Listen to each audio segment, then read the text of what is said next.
Hello, hello. We are live, hopefully. So when you are here, tell us that you can see us and hear us so that we know we are good. But I think we should be live. So I'm going to go ahead. We'll start here in a minute and I will introduce my guest today, who I'm super excited to have. For those of you guys who may be in the Amy Porterfield world, you may recognize Tasha. Tasha and I have connected because we are both part of that kind of grander Digital Course Academy world. Tasha was also part, if you guys watched the live stream that I was on a month ago, I don't even know. There's no such thing as time in the COVID world anymore. I think it was about a month ago with Amy. Tasha was on right after me. So she's the other finance person. So Tasha focuses largely on, I guess, personal finance, but just general finance, right?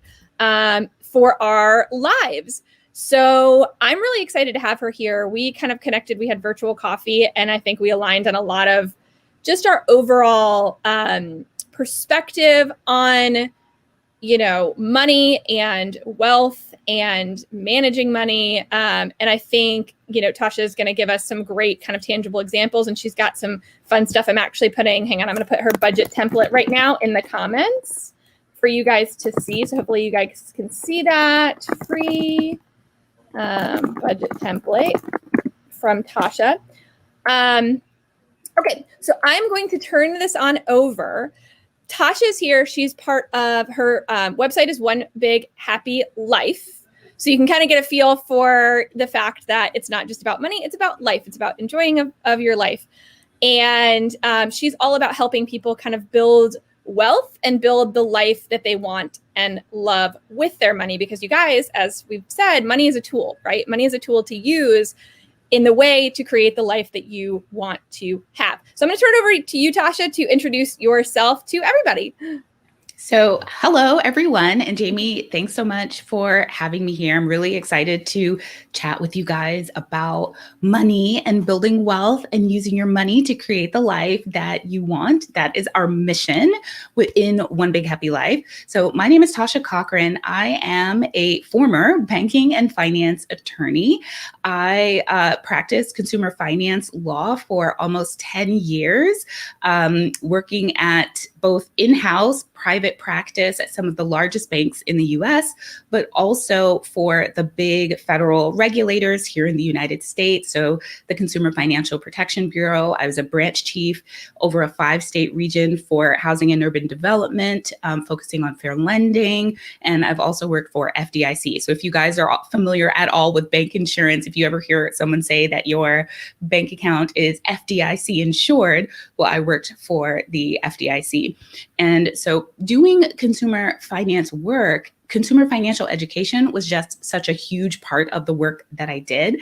And so it just fed naturally into One Big Happy Life, where I could teach people how to understand their finances and how to make solid financial decisions so that they could build wealth and enjoy their lives today. Because the purpose of money is to help us create the life that we want. That's its only purpose, right? Mm-hmm. So I'm really excited to talk to you guys today. Any questions you have, please pop them in the chat, because this is an opportunity for us to really dive into a lot of the questions that you have as well.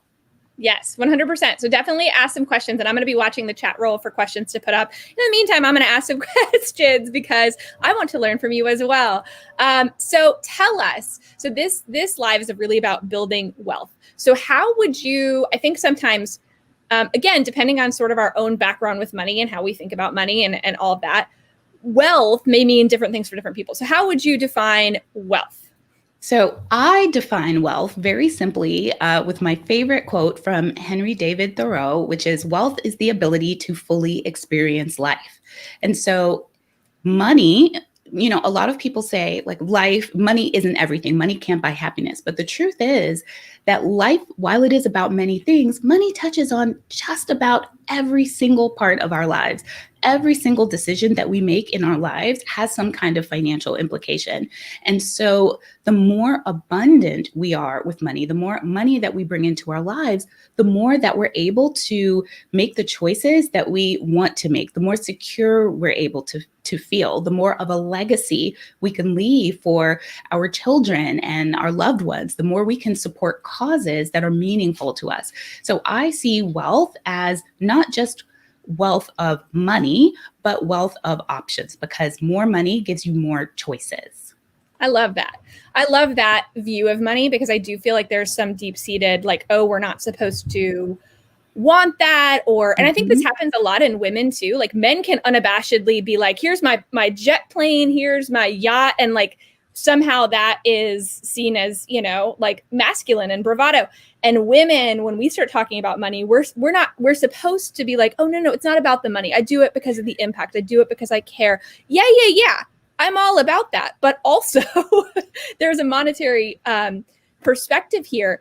And the fact, like, when you make money, you can use it for the things that are important to you, whatever that is, right? Like whatever that is. And that can make great impact on the world. That can, like you said, give you so many more options. Money does not make you happy, right? We know that. We know, we've seen lots of examples of excess money. Oh, you know, but, it's funny. tell me.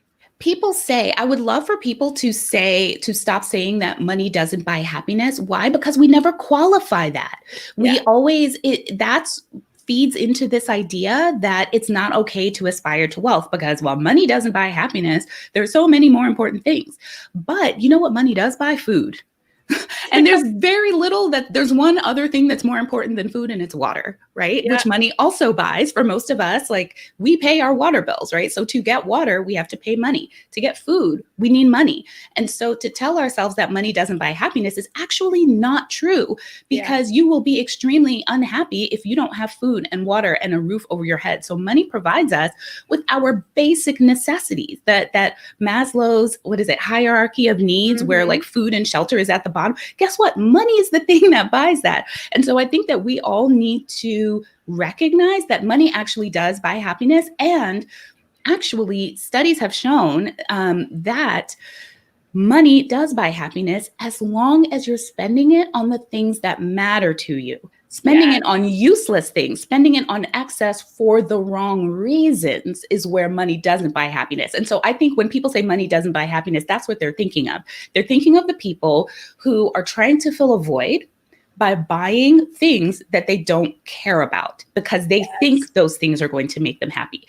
Using money in that way, using anything in that way, whether it's money, food, shopping, alcohol or illegal drugs, using any of those things to fill voids, none of that works. So I don't know why we vilify money. We never say alcohol doesn't buy happiness, right? So I think it's important that we just make that reframe, right? Like, money does buy happiness as long as we're spending in alignment with our values. Oh my gosh, I love that. I love that. I absolutely love that. And I think it is so incredibly true. If you are spending money on things that are a lot of times I think we spend money on what other people care about and not what we care about. Yes. And like what other people think of us. And that will not fill a void. That will not be money that gets to good use. That's what will leave us feeling empty. But when you can actually, so let's talk then about, how do we tap into that? How do we know, what we should and shouldn't use our money on then, in order to have happiness through using the tool of money to get there? Okay, so I would say we all need to consider that there are different uses for our money at any given time, right? We all want to make sure that we're building our financial stability so that we can overcome sort of short-term upheavals. Like, as entrepreneurs, our income is irregular. So we want to make sure that we are structuring our personal finances so that we can weather those business cycles without freaking out, right? Yes. And putting undue pressure on our business to make money, and then having our business do things that we don't want it to do. So acting outside of integrity in our own business because we're so pressured to make money for our personal lives, right? So you're building your current financial stability, and then you're also working towards your financial independence, so that if at some point you want to stop working in your business and to just have someone else run your business, and you're just retiring and living that good life, traveling the world, whatever, that you can do that. So you've got to think about what a good life looks like for you, right? On that latter part. And the first part, we're back to standard financial principles, like have a 6 to 12 month emergency fund, make sure that you're building up sinking funds for your deductibles, make sure you have health insurance. Like that's how you build your current financial safety net. But long term, you got to think about, what do you want your life to look like? And then you work backwards from there to say, okay, what do I need to do today to make sure that I have that life that I want every step of the way? Now, a lot of people also think to themselves, well, I don't know what I even want right now. I think maybe I'd like to live in the city. I think maybe I'd like a farm in the country. And so I want to give you permission to just try things out in your life and see how it feels, because there's no way of knowing what's going to be right for you unless you actually test it out. Yes. And I think sometimes what I see too is that people are, when you tell them like dream about what you want your life to be like, they have trouble with it because in their mind, they almost don't feel like it's possible, right? Like they won't really let themselves like, what would you really want though? If you could have it, like, what would you really want? And because they don't think it's attainable, they aren't taking the steps in the today to get to that place, because they're like, no, that's not possible. But when you really have good control over your money and have a really good vision, you're going to make the decisions that are best, right? Like if you don't have a good place, if you don't know where the destination is, you're going to be, it's like going without a map, right? It's like, you're just going to, or without your phone GPS, like you're just driving around aimlessly. You might get there maybe eventually, but probably not. You'll probably end up somewhere else entirely. It'll take you a heck of a long time to get there. But if you have a map, and that's what I think anything like budgeting, like planning with your money, that like making a spending plan is creating a map for yourself to get to the destination you want and being intentional about the destination that you're aiming for, right? That's really the point of it. And so it's not to restrict, it's not to be like all these negative things we associate with money and budgeting. It's because you want to get to the destination. The destination is so attractive that you're like, you know what, I'm willing to do that. Doesn't mean you have to sacrifice all the things in life. It just means you know where you're going and you have a plan to get there, right? Yes, so exactly. I love that. Yeah, we teach a very balanced approach to money because, it's really unfortunate the way I have to say personal finance media treats personal finance, because this is very different from how personal finance is treated on, on the professional level, like the people who are actually making personal finance policy and trying to help consumers all across the US, like improve their financial lives. The way that we think about money, and I say we because I was one of those people, like doing the studies, writing the reports to Congress, talking about what our laws should look like. The difference with personal finance media is they need clicks. So they do things. Oh, my browser has lost connection to the camera. I can hear you. I can hear you, but I can't see you. I don't know why, but I'm just going to keep talking. And maybe go ahead. And maybe it'll come back. Alexis, can you check my camera to see what might be caused if the Oh, there we go. Oh, all I had to do was click a button and it came right back. Okay. So my daughter is working at the desk right over there. But personal finance media, they need clicks. They need sensationalism. And so and as someone who is also working as an entrepreneur to get exposure through media, they love what they call big wins, quick wins. And so you see all these articles about all these people who paid off $100,000 worth of debt in 3 years and retired early in their 30s. And then it starts to make people feel bad. Like, what am I doing with my life? Because I can't do that. And that makes us feel like that is the one and true and right and best path to financial freedom, when the truth is that's just one possible path. And actually, if you look closer at that life, do you really want that life? Yeah. Is that what a good life looks like to you? Because guess what? The people who are retiring in their 30s, they don't have kids. They don't have, they may be living in very small houses. They're not taking really nice vacations. Their kids don't have college funds. They're not buying cars for their kids. And that's fine if that is the life that you want. I knew that that was not the life that I wanted for me or for my children. I want an abundant life. I do not want a frugal life. And so if you want a frugal life, with limited experiences, because that's what happens when you're frugal. You have to make some very hard choices about where your money goes. That's great. But guess what?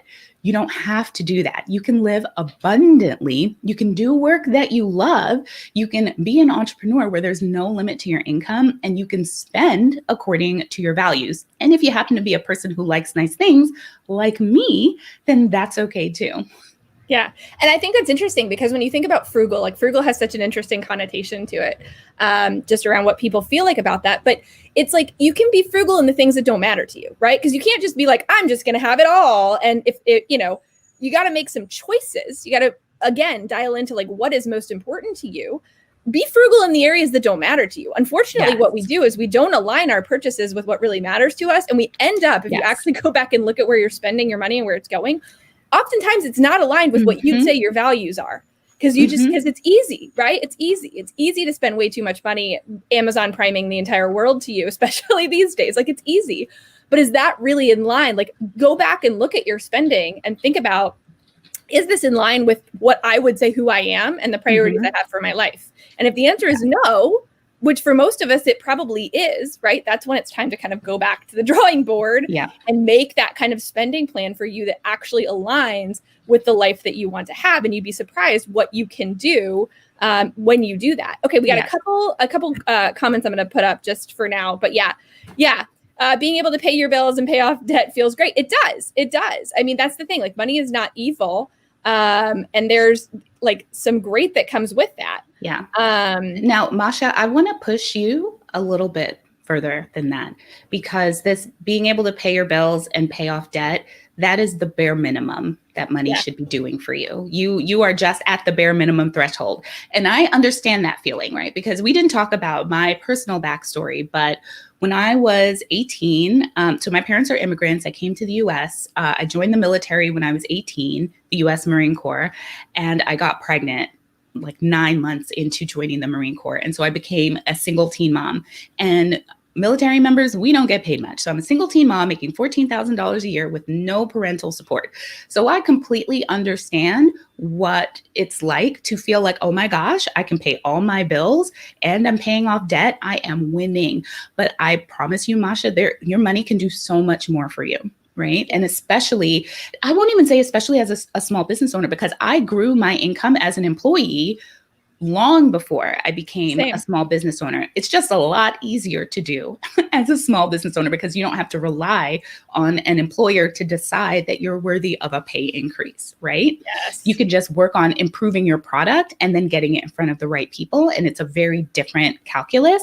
But I want to push you to think further, right? To think bigger, to think abundantly, and to think about how you can use your money and invest your money for your future so that your money can grow. Now, I know that we talked about building wealth very abstractly, but building wealth does have a financial, a number component to it, right? Yes. And it does involve using your current resources and investing them so that they can increase in value over time and provide you with an income. And so we like to say there are three primary ways to build wealth. You can, and it's all through investing, right? Because you're having your money or your time, or you're investing either money or time to have more money in the future, right? So you either want to invest in some kind of real estate investing, invest in starting your own business, which if you're here, chances are you have, or invest in the stock market, which is very much, and we recommend passive investing, not active stock trading. And so always put some of your money towards an investment that will provide you with future income. When you paying off debt, paying bills, that does not build wealth. Okay. So I want you guys to really take that home, like take that deep inside. I know that you have been told that you can't start investing until you pay off your debt. That is completely and totally false. And in fact, the longer you wait to start investing, and I do believe even if you're a small business owner, you should also invest in either the stock market or real estate so you're diversified. The longer you wait to start investing, the harder it's going to be for you to hit your financial independence number, because the more money you're going to need and the less time you'll have for that money to grow. So please, please start using, I don't care if it's just $10 a month, just get into the habit of saving, and then promise yourself to increase it by $5 a month, $100 a month. As your business grows, promise yourself 5% of that goes to your saving, goes to increasing your salary so that you can increase your savings. Yeah, I think it's interesting because I think that debt tends to be almost more of a psychological thing for a lot of people. Yes. And importantly, personal debt and business debt aren't the same thing. No. So I think we need to talk about that. And even not all personal or not all business debt is created equal, right? So yes. Like if make sure, and we talked about this too, Tasha, when we talked about like debt needs to have a purpose. That purpose should not be like funding your mortgage and your, like you should, well, I mean, your mortgage is debt, I guess, okay. But you know what I mean? It shouldn't be funding. You shouldn't be taking on debt to be able to pay your mortgage payments, additional debt. You shouldn't be taking on debt to be able to, live your basic, go to the grocery store, like credit card debt, because you're buying things either you don't need or because you're buying things that you do need. Like those are not created equal. And those are things that need to get under control, because likely your credit card interest is a lot higher than what you would probably be able to get in the market. That may not be the case for your student loan debt though, right? It may make sense to hold on to that student loan debt potentially, depending on your goals, right? Mm-hmm. And invest in the market instead, or, do a little bit of both, right? Yes. Like you do have to think about your overall return, right? And for credit cards, chances are you're going to have a double-digit interest rate. And so you're losing money when you have credit card debt, right? Because there's no way that your money, unless your business happens to be doing so well that you know that if you invest $1 in your business, you'll get more than a 20% return, then it may actually make sense for you to slow pay a credit card and invest the money in your business. But that's hard to, that's hard to, to know unless you have a very well-established business with great metrics. So credit card debt on the whole, not a great thing to have, and something that you do want to work on eliminating, but you do not have to do it in a way that makes you miserable. Yeah. When we teach our students inside of Wealth Builder Society about how to create a debt payoff plan, we encourage them to incorporate it into their spending plan in a way that is sustainable. Because guess what? It is far better for you to take an extra year or 2 or 3 to pay off debt if it means that you create habits that are sustainable. Because what happens with people when they go, quote unquote, gazelle intense on debt? They pay off a whole bunch of debt in a short period of time, but guess what? They didn't change any of the behaviors, any of the psychology that led them to rack up that debt.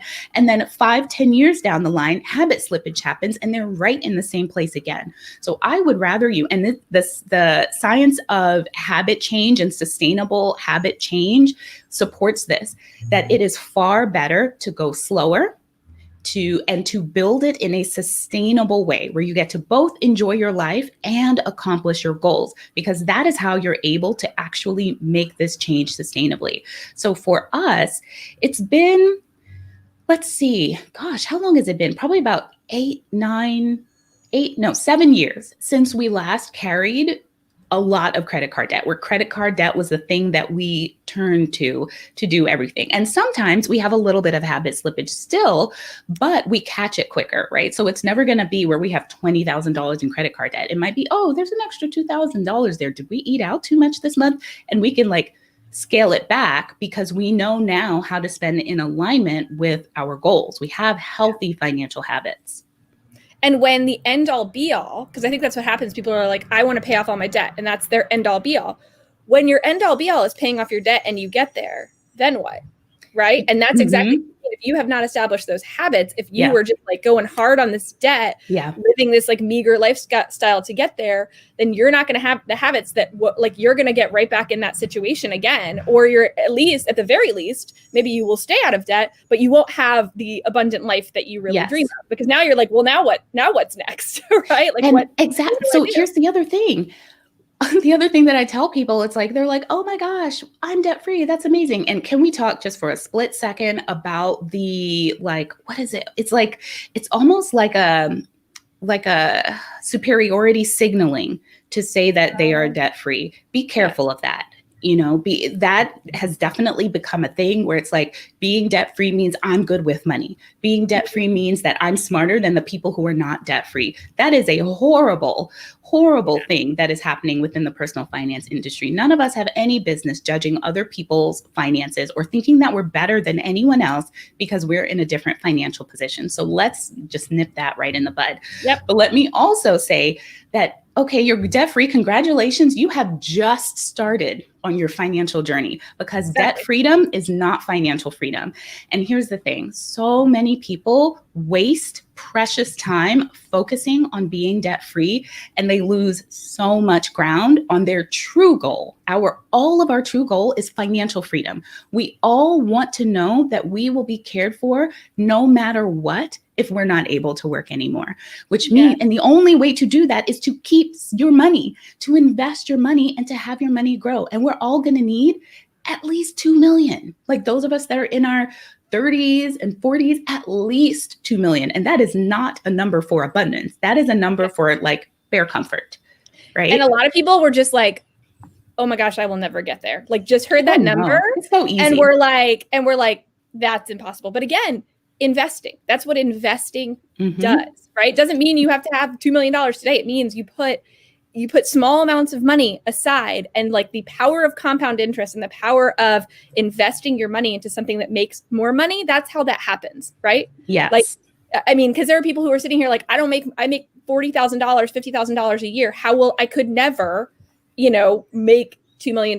That is why it's so important to invest your money, because let your money do some work for you, right? It's not just blood, sweat, and tears from you, right? It's your money actually work for you. That's passive investing. Yes. And time is so important. Also being smart about where you put your money, and debt freedom. A lot of people will pour their money into paying off their mortgage because that's advice that they're given by certain financial gurus. And the thing that they have to understand is that this advice is not actually based on sound financial principles. This is something that someone made up. And here's the thing, finance, it's all about numbers. And sure, you don't have to crunch the numbers yourself. We can just make this math really simple.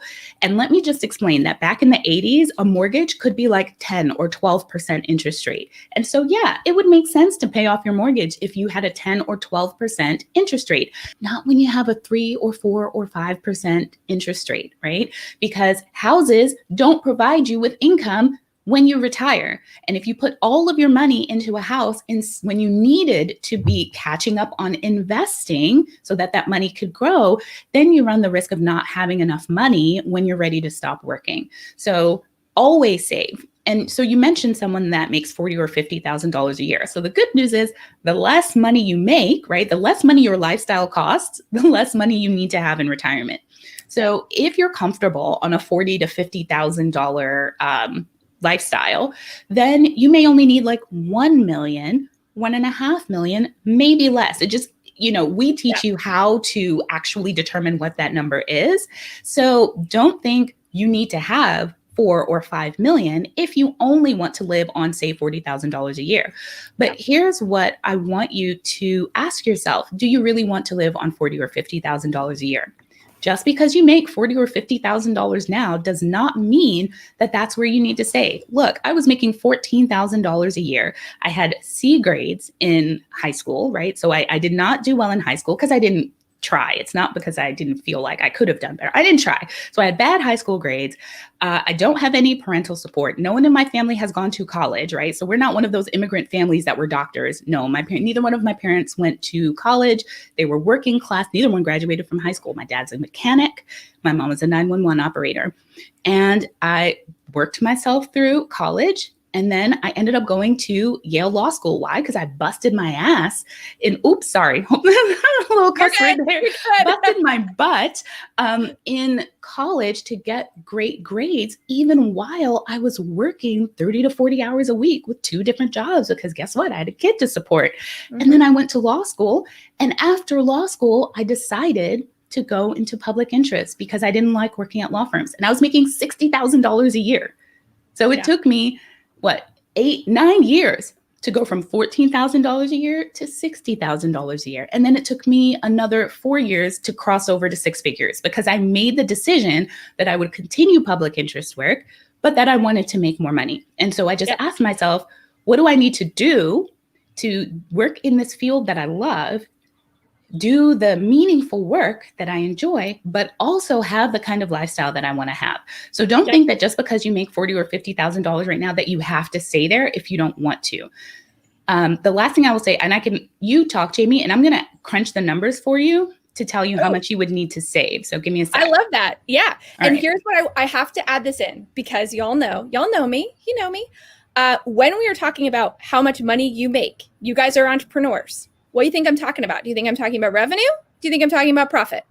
Y'all know, we're talking about profit here because you can't pay yourself out of revenue, right? You pay business expenses out of revenue. You pay yourself out of profit. So I want to make sure that we're talking about this is why it is so important to maximize your profit. You can't invest. You can't pay off debt. You can't do any of those things in your personal life. You can't have the life that you so want to have if you are spending all of your money in your business, even if you're thinking, oh, well, it's better that way because I'm going to get more tax deductions because I spent money in my business. Who cares? You would not take a lower paycheck. If somebody were to offer you a job that was $100,000 and a job that was $50,000, there is zero chance you would turn down the $100,000 job just because you would pay less in taxes. So don't do that in your business either, right? Like make sure you're making profit in your business so that you can actually pay yourself and meet your personal financial goals. Okay. Sorry. Tirade. Go, Tasha.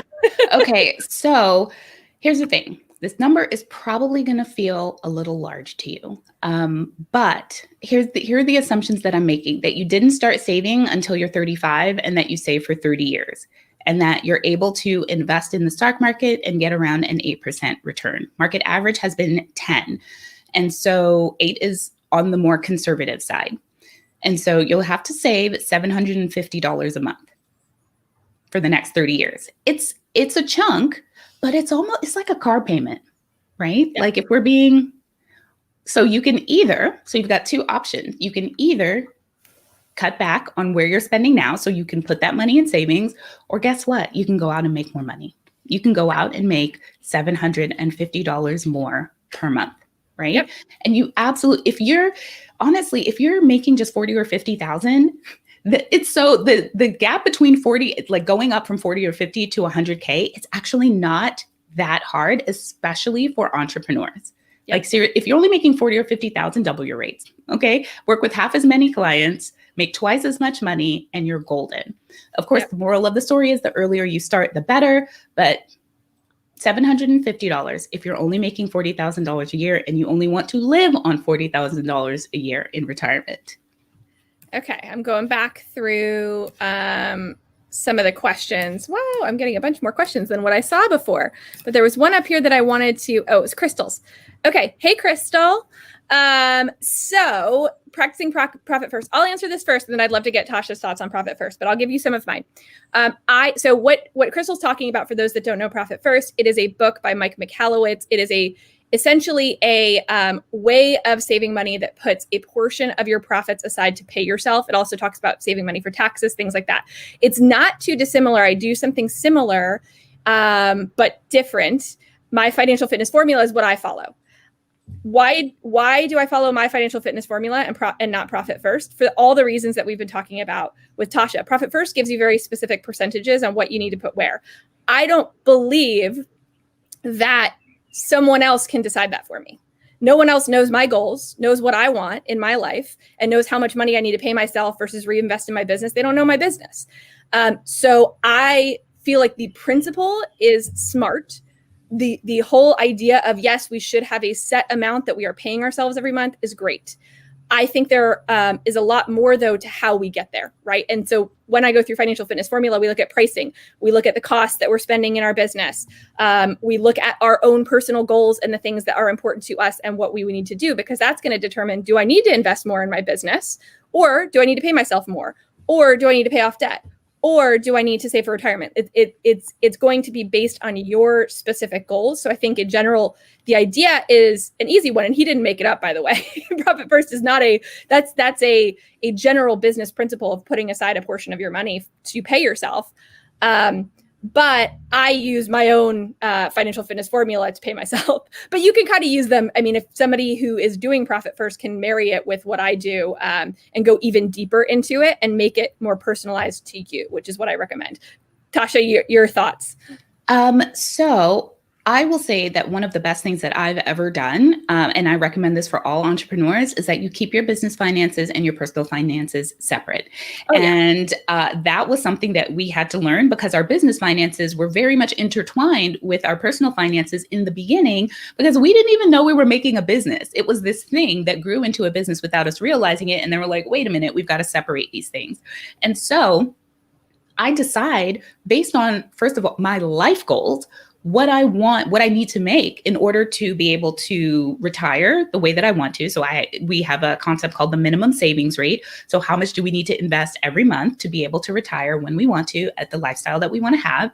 And then how much do I need to fund my life? So I've got my little baby that I was pregnant with when I was 18 is now 18 herself and in college and sitting right there because of COVID, but I'm paying for college for her right now. She needed a car. Well, she didn't, I wanted her to have a car. So she has a car right now that I'm paying for, and I've got one in preschool. So double whammy right now. And so based on our 1-year spending plan, I know how much I need to make in my business, how much I need to draw as a salary so that I can meet my personal budget. Then on the business side, the business has a budget, just like our personal finances have a budget. And so we think about, okay, well, how much do I cost? How much do our contractor team cost? We're getting ready to hire an employee. What does that look like? How much do we need to pay for taxes? And then that's how we set our revenue goals for the business, to say, okay, this is what we need for this year. We want to add to the team next year. These are our new benchmarks for revenue. So we do follow profit first generally just like Jamie said, these are general financial principles, but we go a lot deeper into our specific needs for our business, what our taxes look like, what our projections, what we want from our business, how we want to invest in our business. And then also, yes, how much money we personally want to be able to pull out of the business to meet our personal financial goals. Yep, absolutely. I agree with all of that. It's so personalized. And you do want to have, again, it goes back to the same exercise of really understanding what your goals are and then building back to a budget, to a spending plan for both your business and your personal life that reflects that. Okay, let's see. So, okay.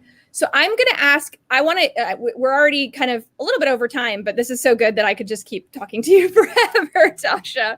I think people are inspired.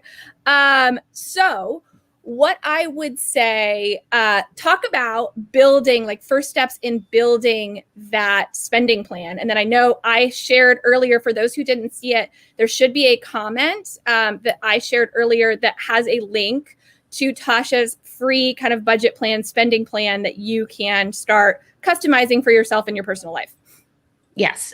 So I would say the first step before you even get to the numbers, this is going to be very counterintuitive from what you typically hear, is to actually stop and think about what matters to you. Forget what everyone else told you about what you should be doing with your money, including paying off debt. Forget that, right? Because it's now been ingrained in your brain that you think that it's something that you have to focus on. You don't.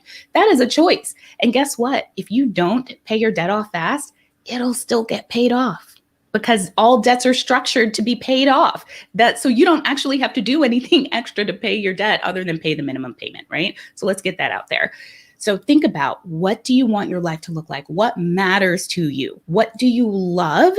And write those things down. So if you love to travel, that's on your list. If you love having a house and owning your own home versus renting, put that there, right? Because those are the things that should inform your spending plan. Because when we get to the numbers, you're going to then fill out your spending plan in accordance with your values. And it's very easy to make a 1-year spending plan because you do 1 month and you just copy it over to all 12 months. And I say to do that for a year, have a 1-year spending plan so that you can plan your year. Your year is going to happen anyway, so it makes sense for you to plan and prepare for it so things don't catch you off guard. Yep. Now, you've got some thoughts about how you're going to spend. That was your initial 1-year spending plan. Next month, how close were you to what you said you wanted to do? Okay. And did you spend in alignment with that? You said you wanted to go on vacation. You put $200 in your vacation fund. Did you keep it there? Or did you spend it eating out? And how do you feel about that? How do you feel about that choice that you made?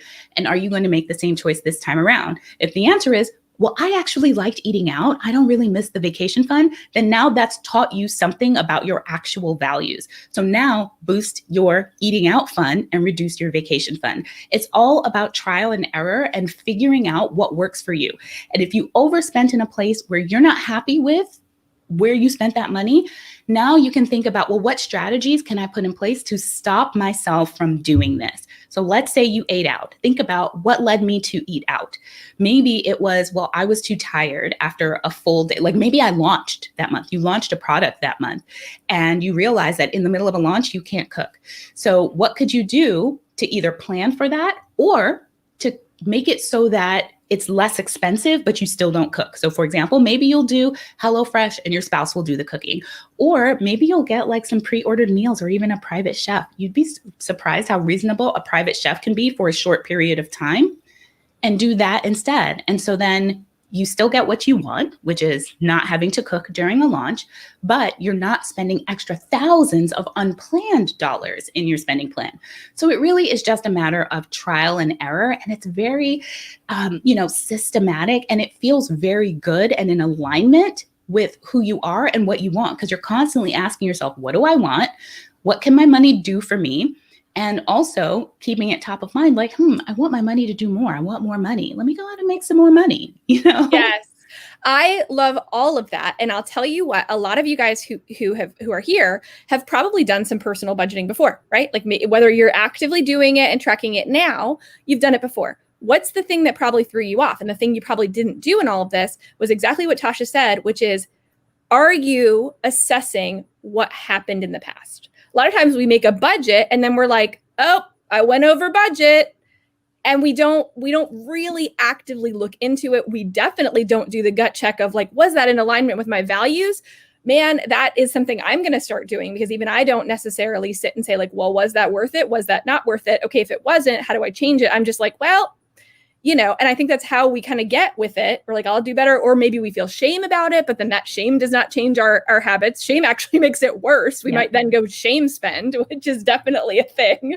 So I love the idea of like, you can't just, same thing in business. When you're making like a business profit plan is what I call it. But like if you're doing that and you're never looking back to see like, okay, where did I actually come in? And were those justifiable expenses? Are they things I now need to adjust my budget for?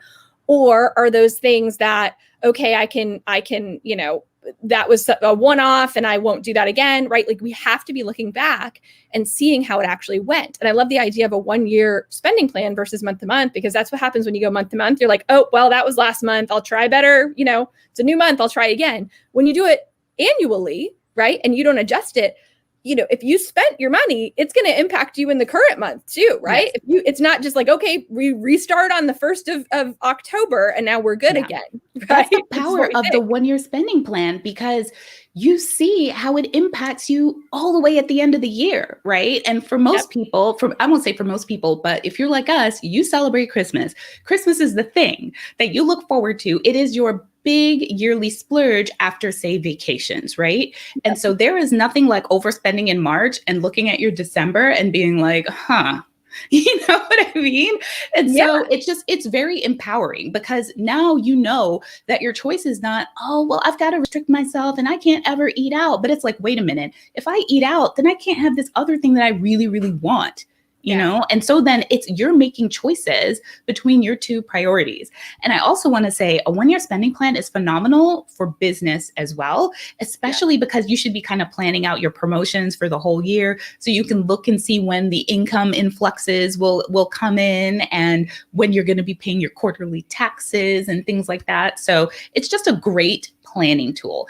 And yes, like Jamie said, you're going to go over budget. Things are going to change. There is no shame in that. You're figuring it out. Just think of it as a puzzle that you're piecing together over time. It's taken us years to get to the point where our spending and our income was entirely in alignment to that. So now we don't have to look back often to say, well, what happened? It's only on occasion where we're like, what happened? Especially now, COVID times, when no month is the same.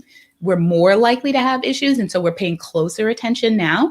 But eventually it will become routine to you so that you won't have to give it that much thought. And this is the time to really set up those habits too. Because I think a lot of people, we could get by in the past maybe without having good financial habits and be okay.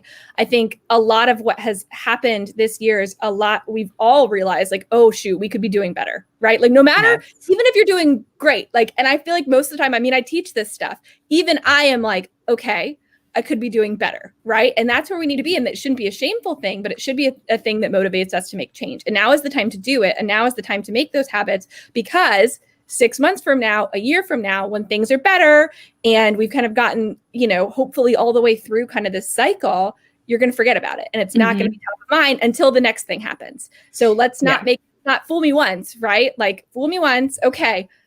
We're going to make some changes. So I know a lot of people have kind of said that in, my sphere, that they're like, no, this is the time. This is not going to happen to me again.